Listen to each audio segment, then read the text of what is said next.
Bom dia, tudo bem? Bem-vindo ao meu canal e aqui nós vamos ter uma novidade. Além das dicas previdenciárias que tinham tido uma pausa, agora nós vamos tratar de tudo que envolve também a minha pesquisa acadêmica. E agora eu vou começar a trazer vídeos com a leitura do livro O Estado Empreendedor de Mariana Mazzucato.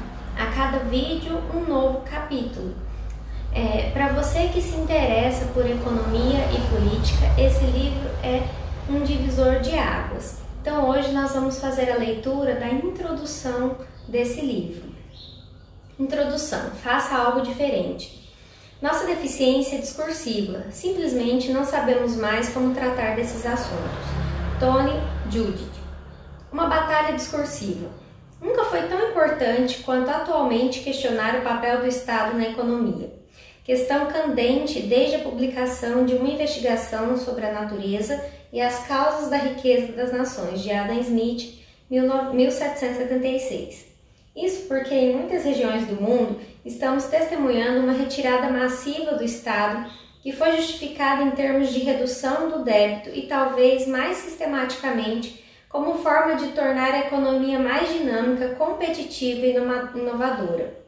A atividade comercial é aceita como forma inovadora enquanto o Estado é projetado como uma força paralisante, necessária para o básico, porém muito grande e pesada para ser um mecanismo dinâmico.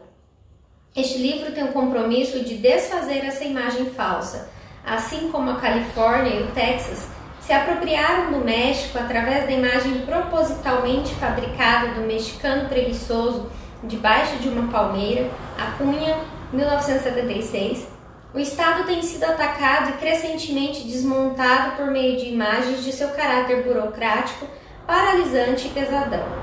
Embora a inovação não seja o principal papel do Estado, mostrar seu caráter potencialmente inovador e dinâmico, sua capacidade histórica em alguns países de desempenhar um papel empreendedor na sociedade, talvez seja a maneira mais eficiente de defender sua existência e tamanho de maneira proativa.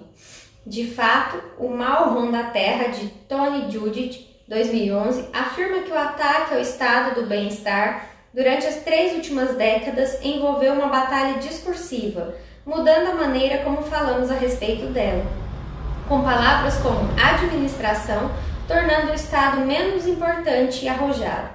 Este livro procura mudar a maneira como falamos do Estado, desmontando as imagens e histórias de cunho ideológico, separando os fatos da ficção. Este trabalho é baseado em uma versão revista e significativamente ampliada de um relatório que fiz para Demos, instituição com sede no Reino Unido, sobre o Estado empreendedor. Ao contrário dos trabalhos mais acadêmicos, que podem levar anos do início à conclusão, redigi o relatório para Demos em um estilo parecido com o dos panfletos políticos dos anos 1800, rapidamente e com sentido de urgência. Eu queria convencer o governo britânico a mudar de estratégia, não cortar os programas do Estado em nome de uma economia mais competitiva e mais empreendedora, mas repensar o que o Estado pode e deve fazer para garantir uma recuperação sustentável pós-crise. O destaque para o papel ativo desempenhado pelo Estado nas incubadoras de inovação e empreendedorismo, como o Vale do Silício, foi fundamental para mostrar que o Estado pode não apenas facilitar a economia do conhecimento, mas efetivamente criá-la com uma visão arrojada e investimento específico. Esta versão ampliada do relatório para Demos mais do que dobrou de tamanho. Parte daquela pesquisa inicial e avança, extraindo outras implicações nos níveis setorial e empresarial. O capítulo 5, dedicado inteiramente à Apple, examina todo o âmbito do apoio estatal recebido por essa empresa líder da nova economia. Depois de verificar o papel do Estado nos investimentos mais corajosos por trás da revolução da internet e da tecnologia, os capítulos 6 e 7 analisam a próxima grande inovação, a tecnologia verde. Não constitui uma surpresa o fato de termos descoberto que os países líderes na Revolução Verde em todo o mundo, a energia solar e eólica são os exemplos paradigmáticos examinados. São aqueles em que o Estado desempenha um papel ativo que vai além do que é normalmente atribuído à teoria da falha do mercado. E as organizações do setor público envolvidas, como os bancos de desenvolvimento no Brasil e na China, não estão fornecendo apenas empréstimos a título de políticas contracíclicas, como Keynes teria pedido, mas estão inclusive dirigindo estes empréstimos para os segmentos mais inovadores da economia verde. Perguntas quanto ao fato de esse direcionamento poder suscitar as preocupações habituais sobre incapacidade do Estado de escolher vencedores são confrontadas logo de cara, desmistificando suposições antigas. Este livro também examina mais explicitamente o grupo de atores necessários para gerar o crescimento puxado pela inovação e questiona se o ecossistema de inovação atual é simbiótico funcional ou parasita disfuncional. Um Estado sem confiança consegue sequer reconhecer a diferença? Os capítulos 8 e 9 aprofundam essa questão perguntando como podemos ter certeza de que a distribuição do retorno, benefícios, gerado pelos investimentos ativos do Estado em inovação tem caráter tão social quanto os riscos assumidos. Com efeito, algumas das muitas críticas dirigidas recentemente aos bancos, leia-se socialização dos riscos, privatização dos benefícios, parecem ser igualmente relevantes na economia da inovação real.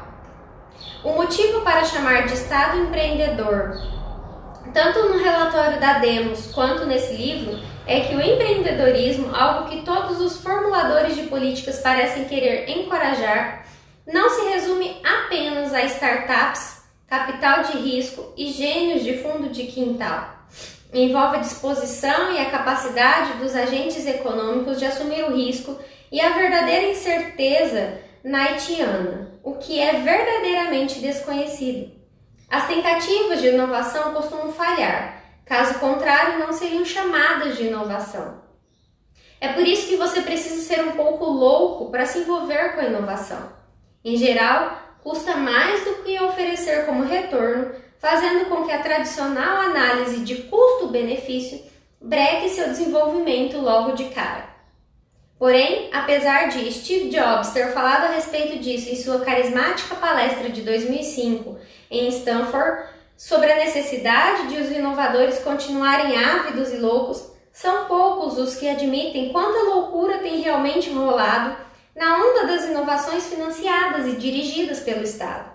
O Estado tolamente desenvolvendo inovações? Sim, a maioria das inovações radicais, revolucionárias que alimentaram a dinâmica do capitalismo, das ferrovias à internet até a nanotecnologia e farmacêutica modernas, aponta para o Estado na origem dos investimentos em empreendedores mais corajosos, incipientes e de capital intensivo. E como será demonstrado cabalmente no capítulo 5, todas as tecnologias que tornaram o iPhone de Jobs tão inteligente, smart, foram financiadas pelo governo, internet, GPS, telas sensíveis ao toque, touchscreen, e até o recente comando de voz conhecido como Siri. Tais investimentos radicais que embutiam uma grande incerteza não aconteceram graças a investidores capitalistas ou gênios de fundo de quintal. Foi a mão visível do Estado que fez essas inovações acontecerem. Inovações que não teriam ocorrido se ficássemos esperando que o mercado e o setor comercial fizessem isso sozinhos, ou que o governo simplesmente ficasse de lado e fornecesse o básico, além da correção das falhas. Mas de que maneira os economistas viram isso? Eles ignoraram ou falaram como se o Estado estivesse apenas corrigindo falhas de mercado.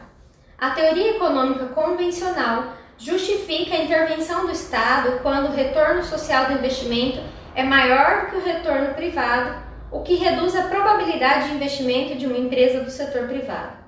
Da limpeza da poluição, externalidade negativa não incluída nos custos das empresas, ao financiamento de pesquisa básica, um bem público de difícil apropriação, mas isso explica menos de 1/4 do investimento em pesquisa e desenvolvimento feito nos Estados Unidos.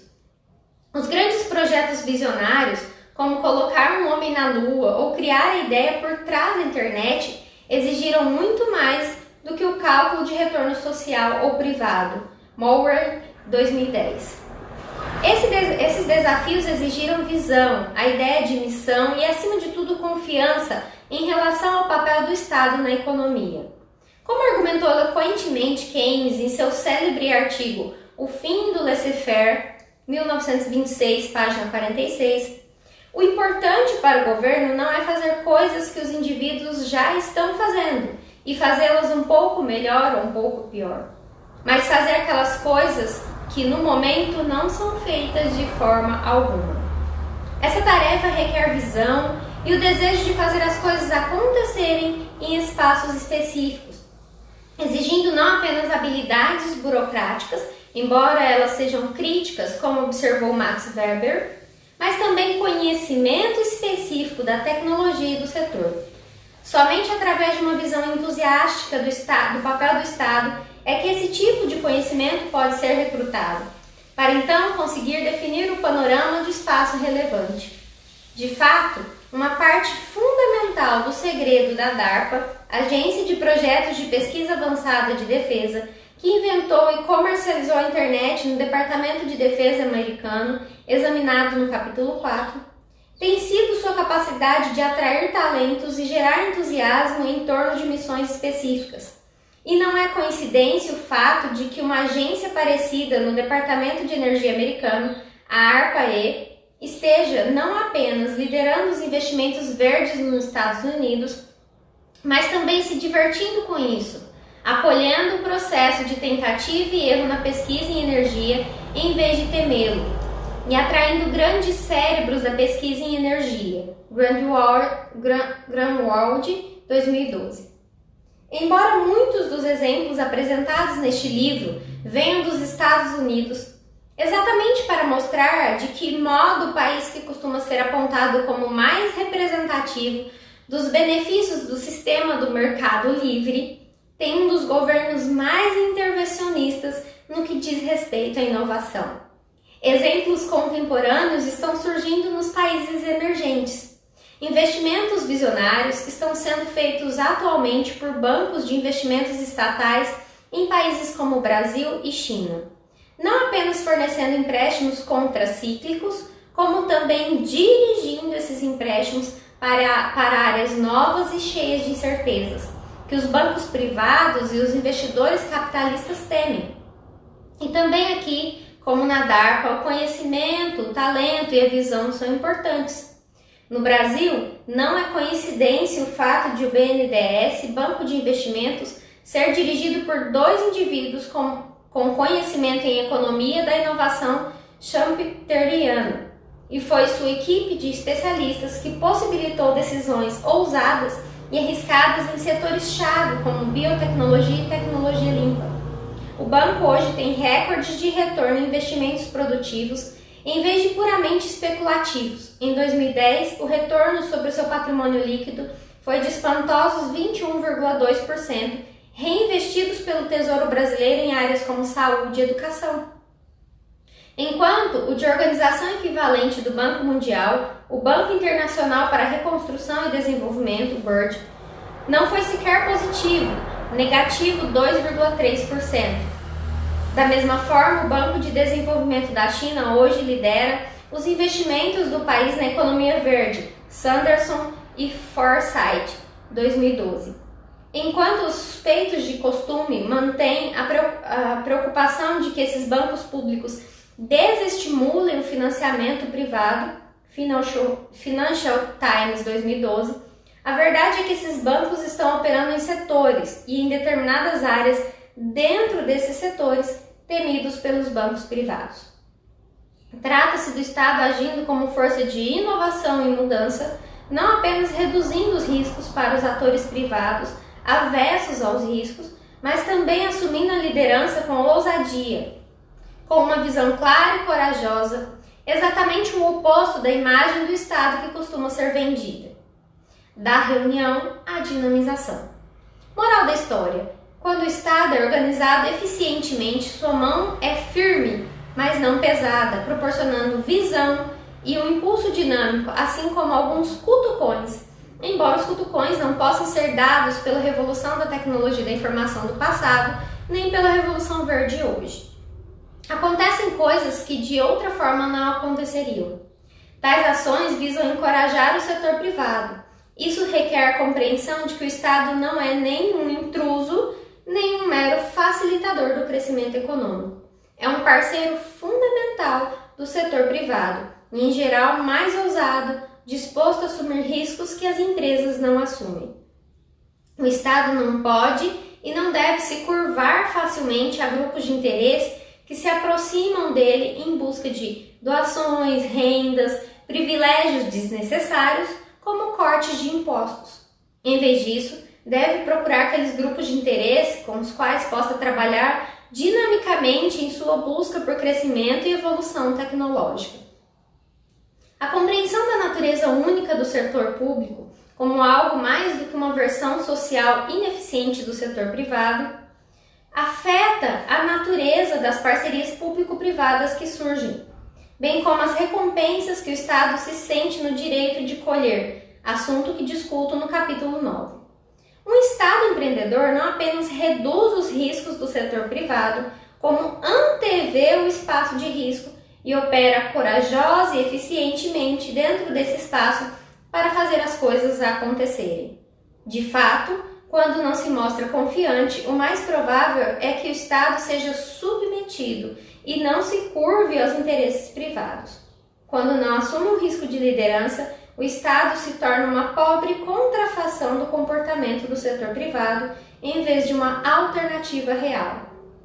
E as críticas costumeiras de que o Estado é lento e burocrático são mais prováveis nos países em que ele é marginalizado e obrigado a desempenhar um papel puramente administrativo. Por isso, é uma profecia autorrealizável tratar o Estado como um estorvo, capaz apenas de corrigir as falhas do mercado. Quem iria querer trabalhar no setor estatal se é assim que ele é descrito? E seria mera coincidência o fato de que o problema de escolher vencedores, o receio de que o Estado seja incapaz de tomar decisões corajosas no sentido da mudança, seja discutido principalmente nos países que não têm a visão empreendedora para o Estado, isto é, nos países em que o Estado ocupa uma posição secundária e depois é responsabilizado quando comete um erro? Grandes desafios socioeconômicos, como a mudança do clima e o envelhecimento, exigem um Estado ativo, tornando a necessidade de uma melhor compreensão do seu papel nas parcerias público-privadas mais importante do que nunca. Forway, 2012. As imagens são importantes. A capa desse livro tem as imagens de um leão e de um gato. Qual deles tem um espírito animal, famosa expressão de Keynes, e qual deles é domesticado e fica para trás devido à passividade? Qual é o Estado? Qual é o setor privado? Pode parecer uma dicotomia exagerada, mas deve ser levada em consideração, porque, como veremos, somos bombardeados com a imagem exatamente oposta. Um setor empresarial que ruge e um setor estatal burocrático que ronrona. Até mesmo Keynes, quando discutia a volatilidade dos investimentos do setor privado, alimentou esse contraste falando do espírito animal como orientador do espírito empresarial, a imagem de um leão rugindo. Mas em uma carta secreta dirigida a Roosevelt, ele também falou sobre o mundo dos negócios como animais domesticados. Os homens de negócios têm um conjunto de ilusões diferentes dos políticos e por isso precisam de tratamento diverso. Mas eles são muito mais mansos do que os políticos, ao mesmo tempo fascinados e aterrorizados pelo brilho da publicidade, facilmente convencidos a agir como patriotas, perplexos, confusos, na verdade apavorados, porém ansiosos demais para ter uma visão alegre, vaidosos talvez, mas muito inseguros de si mesmos, pateticamente sensíveis a uma palavra gentil. Você poderia fazer o que quiser com eles se os tratasse, mesmo os maiorais, não como lobos ou tigres, mas como animais domésticos por natureza, apesar de terem tido péssima criação e não a formação que você gostaria. É um erro pensar que eles são mais imorais do que os políticos. Se você os preparar para temperamento arisco, teimoso, aterrorizado de que os animais domésticos, quando tratados incorretamente, são capazes, os encargos da nação não serão levados para o mercado. E no final, a opinião pública irá mudar a direção do caminho deles. Keynes, 1938, página 607. Essa visão dos empresários, não como tigres e leões, mas como gatinhos, mostra que o Estado não é importante apenas pelas costumeiras razões contracíclicas keynesianas, aparecendo quando a demanda e os investimentos estão muito baixos, mas também a qualquer momento no ciclo de negócios para desempenhar o papel de tigres de verdade.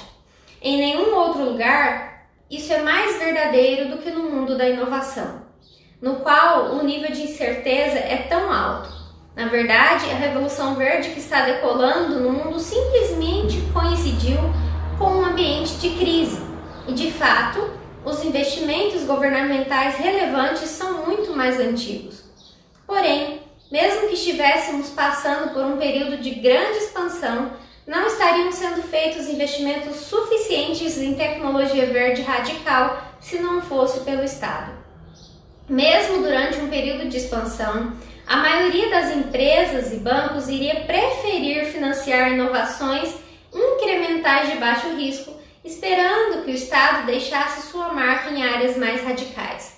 Mas como acontece com todas as revoluções tecnológicas, a tecnologia verde precisa de um governo ousado para assumir a liderança, como ocorreu no caso da internet, biotecnologia e nanotecnologia. Ao proporcionar essa liderança, o Estado faz com que aconteçam coisas que não aconteceriam de outra maneira. Mas se esse Estado se justifica, dadas as características de um bem público e o papel das externalidades, ambos críticos para o argumento da falha do mercado, ou se justifica devido a um entendimento mais amplo do Estado como um ator corajoso do sistema econômico, faz toda a diferença. O antigo entendimento leva a discussões sobre as possibilidades de o Estado promover o crowd-out, isto é, desestimular, ou crowd-in, reunir, os investimentos privados, criando uma visão estreita a respeito do que é o Estado e de quais são as opções políticas aceitáveis, Friedman, 1979. O entendimento mais recente leva a discussões mais interessantes a respeito do que o Estado pode fazer para elevar o espírito animal do empresariado, para fazer com que pare de acumular dinheiro e o gaste em novas áreas pioneiras. Isso faz uma grande diferença na forma como se imagina o espaço político. Para começar, torna o Estado menos vulnerável à propaganda a respeito do que o setor empresarial pode fazer e faz. De fato, são os Estados mais fracos que mais cedem à retórica de que existe uma necessidade de diferentes tipos de cortes na carga tributária e eliminação da burocracia normativa. Um governo confiante reconhece que o setor comercial pode falar a respeito de impostos, mas caminha para onde estão as novas oportunidades tecnológicas de mercado. E que isso está fortemente concatenado com áreas caracterizadas por grandes investimentos do setor público. Por acaso, a Pfizer saiu de Sandwich, Kent, Reino Unido, e se mudou para Boston, nos Estados Unidos, devido à redução da carga tributária e à legislação mais flexível? Ou isso ocorreu porque National Institutes of Health do setor público tem desembolsado cerca de 30,9 bilhões de dólares por ano nos Estados Unidos no financiamento da base de conhecimento sobre a qual empresas farmacêuticas privadas prosperam. Em economia, a hipótese do crowding out é usada para analisar a possibilidade de a elevação nos gastos do Estado reduzir os investimentos do setor privado, uma vez que ambos competem pelo mesmo pool de poupança através de empréstimos, o que poderia resultar então em taxas de juros mais elevadas, algo que reduziria a disposição das empresas para fazer empréstimos e, consequentemente, investir. Embora a análise keynesiana tenha argumentado contra essa possibilidade durante os períodos de capacidade ociosa, Zenglis 2011, a questão é que mesmo quando há um boom, quando teoricamente existe capacidade de utilização plena, existem na prática muito mais partes dos cenários de risco em que os negócios privados temem colocar os pés e o governo indica o caminho. De fato, os gastos que levaram à internet ocorreram principalmente em épocas de boom, assim como os gastos governamentais que levaram à indústria da nanotecnologia. Motoyama, 2011. Desse modo, uma defesa apropriada do Estado deveria argumentar que ele não apenas faz o crowding, reúne, do investimento privado, aumentando o PIB através do efeito multiplicador, noção correta, porém limitada, apresentada pelos keynesianos, mas vai além. A maneira como interpreto o desafio de Judge é que precisamos começar a usar novas palavras para descrever o Estado. Crowding in é um conceito que, embora defenda o setor público, ainda está usando como referência o negativo, a possibilidade de que o investimento governamental desestimule crowd out e investimento privado, competindo pela mesma poupança limitada. Se quisermos descrever algo positivo e visionário, deveríamos usar uma palavra mais ousada e ofensiva e não defensiva.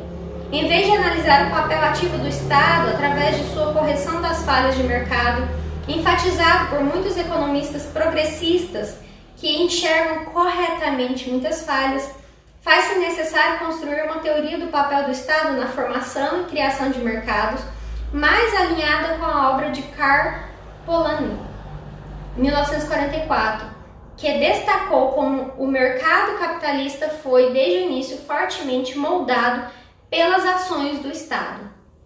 Na inovação, o Estado não apenas reúne, crowding, os investimentos do empresariado, como também o dinamiza, criando visão, a missão e o plano. Este livro pretende explicar o processo através do qual isso acontece. Também procura mudar a forma como falamos do Estado a fim de ampliar nossa visão do que ele pode fazer. Assume a batalha discursiva de Judge. De leviatã burocrático inativo a novo catalisador de investimentos empresariais, de ajustador a formador, de criador de mercados, deixa de ser eliminador de riscos para o setor privado para acolher e assumir o risco devido às oportunidades que oferece para o crescimento futuro contra todas as probabilidades. Estrutura do livro. O livro é estruturado da seguinte maneira. O capítulo 1 começa confrontando a imagem popular do Estado como máquina burocrática, uma imagem diferente do Estado como setor como responsável pelos maiores riscos. O Estado é apresentado como agente empreendedor, assumindo os investimentos mais arriscados e duvidosos da economia. Em vez de entender riscos através das costumeiras lentes das falhas do mercado, com o Estado agindo como uma bandagem inerte em áreas mal atendidas pelo mercado, é introduzido o conceito de empreendedorismo de risco do Estado. O Estado não elimina os riscos como se tivesse uma varinha mágica. Ele assume os riscos, formando e criando novos mercados. O fato de os economistas não terem palavras para descrever essas ações limitou nosso entendimento do papel desempenhado pelo Estado no passado em áreas como o Vale do Silício e do que pode desempenhar no futuro em áreas como a Revolução Verde. O capítulo 2 fornece informações básicas para a discussão, examinando a maneira como os economistas entendem o papel da inovação e da tecnologia no crescimento econômico. Considerando que uma geração atrás o avanço tecnológico era visto como algo dado externamente nos modelos econômicos, agora existe extensa literatura para mostrar que, na verdade, é o nível e a direção da inovação que impulsiona a capacidade de crescimento da economia. Esse capítulo justapõe duas estruturas muito diferentes para a compreensão do papel do Estado no crescimento puxado pela inovação. Ambas estruturadas em termos de diferentes tipos de falhas que o Estado corrige. A primeira é a abordagem falha do mercado, em que o Estado está simplesmente remediando a diferença entre o retorno social e o privado. A segunda é a abordagem sistemas de inovação, na qual o gasto com pesquisa e desenvolvimento é visto de uma forma mais holística, como parte de um sistema em que o conhecimento não só é produzido, como também difundido por toda uma economia.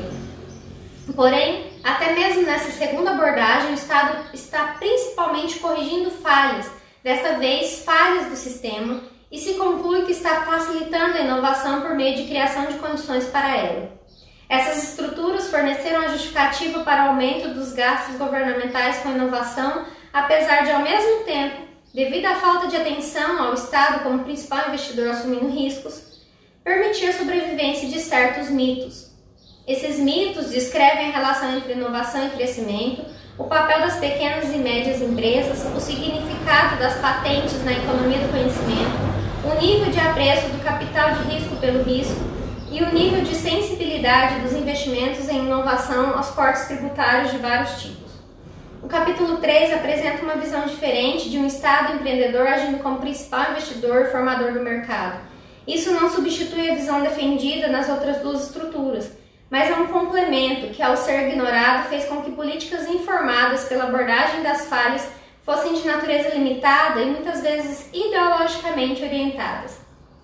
A indústria farmacêutica, na qual as drogas mais revolucionárias são produzidas principalmente com recursos públicos e não privados, oferece muitos exemplos. Também examina a forma como o capital de risco surfou na onda dos investimentos estatais em biotecnologia. O capítulo 4 apresenta exemplos fundamentais do Estado empreendedor e centra-se na história recente da política industrial dos Estados Unidos, mostrando que, apesar da percepção comum, aí o Estado tem sido extremamente proativo e empreendedor no desenvolvimento e na comercialização das novas tecnologias. O empreendedorismo do Estado pode assumir muitas formas. 4 exemplos: a criação da Agência de Projetos de Pesquisa Avançada de Defesa, a DARPA, o Programa de Pesquisa para Inovação em Pequenas Empresas, a SBIR, a aprovação da Lei Orphan Drug Act de 1983 e desenvolvimentos recentes em nanotecnologia são usados para ilustrar essa questão. Parte do conceito do Estado desenvolvimentista, Bloch 2018, Chang 2008, Johnson 1982, avança, destacando o tipo de risco que o setor privado está disposto a absorver e assumir. Enquanto os capítulos 3 e 4 examinam setores, o capítulo 5 se concentra na história de uma única empresa, a Apple, frequentemente usada para enaltecer o poder do mercado e as mentes brilhantes dos gênios que revolucionaram o capitalismo. É uma empresa que costuma ser usada para ilustrar o poder da destruição criativa schumpeteriana. Reformulo esse conceito totalmente. A Apple está longe de ser o exemplo de mercado ao qual costuma ser associada. É uma empresa que não apenas recebeu financiamento do governo desde o início, através do programa SBIC, ligado ao programa SBIR, discutido no capítulo 4, como também usou engenhosamente tecnologia desenvolvida com financiamento público para criar produtos inteligentes. De fato, não há uma única tecnologia significativa por trás do iPhone que não tenha sido financiada pelo Estado. Além das tecnologias de comunicação examinadas no capítulo 4, o iPhone é inteligente graças a recursos como a internet, o GPS, a tela de toque e o mais recente assistente pessoal ativado pela voz, Siri. Apesar de Steve Jobs ter sido sem dúvida um gênio inspirador que merece elogios, o fato de o império do iPhone e iPad ter sido construído com essas tecnologias financiadas pelo Estado revela uma história muito mais precisa das mudanças econômicas e tecnológicas do que aquela oferecida pelas discussões tradicionais. Dado o papel crucial do Estado para capacitar empresas como a Apple, é especialmente curioso que o debate em torno da evasão fiscal da Apple não tenha conseguido tornar esse fato amplamente conhecido. A Apple tem de pagar impostos não apenas porque é a coisa certa a fazer, mas também por ser o epítome de uma empresa que requer que o erário público seja grande o bastante e aprecie suficientemente os riscos para continuar a fazer os investimentos que empreendedores como Steve Jobs irão depois capitalizar. Mazzucato 2013. O capítulo 6 examina a próxima grande novidade depois da internet, a Revolução Verde, hoje comandada pelo Estado, como foi a Revolução da Tecnologia da Informação. Em 2012, a China anunciou seu plano para reduzir 1.000 gigawatts de energia eólica até 2050. Isso equivaleria a substituir praticamente toda a atual infraestrutura de energia elétrica dos Estados Unidos por turbinas eólicas. Os Estados Unidos e a Europa ainda conseguem sonhar tão alto? Aparentemente não. Em muitos países, o Estado é chamado a ocupar uma posição secundária e simplesmente subsidiar ou incentivar investimentos do setor privado. Assim, deixamos de construir visões para o futuro semelhantes àquelas que 2 décadas atrás resultaram na difusão em massa da internet. Este capítulo examina quais países estão sendo conduzidos com uma visão verde e o papel dos respectivos estados, e o financiamento paciente fornecido pelos bancos de desenvolvimento governamentais, na criação dos investimentos catalisadores, precoces e arriscados, tão necessários para que isso aconteça. O capítulo 7 se concentra no papel do Estado empreendedor, que assume os riscos lançando tecnologias limpas específicas, nesse caso turbinas eólicas e painéis solares fotovoltaicos. Foi o financiamento do Estado e o trabalho de determinados órgãos estatais que deram o impulso inicial, o financiamento de alto risco e um ambiente institucional que poderiam implantar essas tecnologias importantes.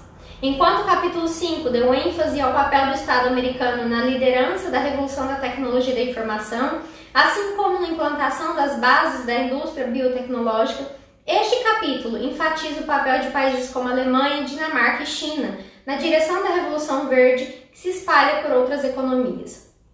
Os capítulos 8 e 9 argumentam que aceitar o papel do Estado como papel principal investidor, indo além do simples ajuste de mercado ou criação de condições, a questão é saber se esse papel está representado na relação risco-benefício. Em muitos casos, investimentos públicos se transformaram em entrada de negócios, enriquecendo indivíduos e suas empresas, mas oferecendo pequeno, direto ou indireto retorno para a economia ou para o Estado. Isso fica mais evidente no caso da indústria farmacêutica, em que medicamentos financiados com dinheiro público acabam ficando caros demais para os contribuintes que os financiaram. Isso também se aplica ao caso da tecnologia da informação, em que investimentos de alto risco do Estado alimentaram lucros privados, que depois ficaram protegidos e deixam de pagar impostos ao governo que os estimulou. O capítulo 8 ilustra essa questão centrando-se na Apple. O capítulo 9 analisa as questões de maneira mais ampla, argumentando que em um período de grandes cortes para reduzir o déficit de orçamento, torna-se mais importante do que nunca discutir o que o Estado pode fazer para garantir que esse investimento de risco resulte em retorno direto, além da tributação que pode ser evitada com facilidade. Devido justamente a essa incerteza, os investimentos estatais correm o risco de falhar. Mas quando são bem-sucedidos, é ingênuo e perigoso permitir que todos os benefícios sejam privatizados.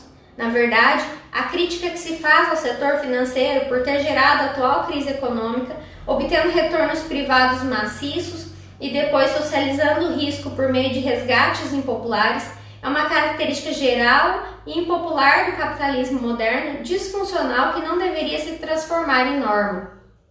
O capítulo 10 conclui refletindo com o argumento central do livro: o Estado como agente ativo, empreendedor, que assume investimentos de risco, nem sempre é uma realidade, mas uma possibilidade frequentemente ignorada. A possibilidade só se realiza quando pressupostos fundamentais são derrubados, do modo como encaramos o Estado dentro de suas próprias organizações, através do incentivo aos departamentos do setor público a ser empreendedores, incluindo a necessidade de acolher em vez de temer o fracasso, a relação entre o Estado e os outros atores do sistema de inovação, isto é, aceitando a si mesmo como agente mais ativo, haverá muitos casos em que o papel do Estado terá menos a ver com cutucões e incentivos e muito mais com empurrões. A capacidade do Estado de empurrar e dirigir depende do tipo de talento e conhecimento que conseguir atrair. E a ironia é que este último é um grande problema nos países em que o Estado assume um lugar secundário, apenas administrando e não liderando como visão dinâmica. A menos que desafiemos os numerosos mitos do desenvolvimento econômico e abandonemos as visões convencionais acerca do papel do Estado, não poderemos enfrentar os desafios estruturais do século XXI nem produzir a mudança tecnológica e organizacional de que necessitamos para o crescimento equitativo e sustentável no longo prazo. Em seu conjunto, este livro oferece uma compreensão mais ampla da centralização do setor público em relação às atividades ligadas aos investimentos de risco e à evolução tecnológica radical, essenciais para a promoção do crescimento e do desenvolvimento. Oferece uma imagem do Estado muito diferente daquela concebida pelos atuais formuladores de políticas econômicas que tendem a negar o papel de liderança do Estado em questões de inovação e produção. Também desafia a política industrial convencional que indevidamente minimiza sua esfera de ação no pioneirismo e promoção de novas tecnologias. Por outro lado, descreve situações em que o Estado tem se mostrado a principal fonte de dinamismo e inovação em economias industriais avançadas, destacando que o setor público tem sido protagonista do que se costuma chamar de economia do conhecimento.